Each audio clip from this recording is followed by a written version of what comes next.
Jedan sjajan roman, jedne sjajne dinamike, jedne sjajne rečenice i teme od koje svi bježimo.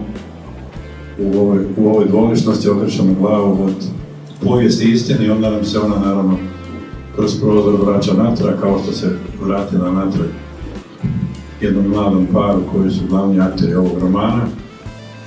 A vratila se natrag zato jer se ostvarila ona biblijska da će unucima i djeci trnuti zubi od grešaka i grijeha njihovih prednika i upravo se to dogodilo, ali neću vam ispričati cijeli roman, ali to je poanta priče, upravo se to dogodilo i upravo se to događa u realnosti i stvarnosti današnje Hrvatske, samo se o tome šuti i taj komadić istine je Miki uzeo i ispleo u jednom sjajnom romanu. Poznata izreka, dok oružje govori, muze šute. Nekako je oružje odavno utihnulo, muze očito još uvijek kod većine hrvatskih priznatih poznatih književnika nisu progovorili. Ipak, hvala Bogu, kod Mikija Bratanića nije takav slučaj. On kroz svoj rad već dugi niz godina pokušava rasvijetliti prošlost i razotkriti brojne laži.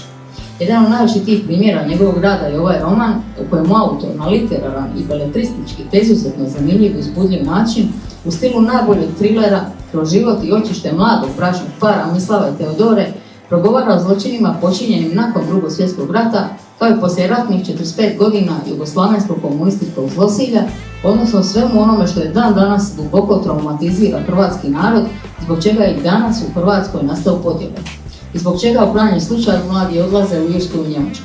Miki Bratanić je svojim dosadašnjim životom, istraživanjem najmračnijih zakutaka hrvatske povijesti i razotkrivanjem laži i otkrivanjem istine pokazao i dokazao kako ne ide malen ispod zvijezda. Iako za sebe voli reći kako je mali čovjek, njegov rad i djelo dokazuju kako je mali, ali veliki čovjek i svaka mu čast.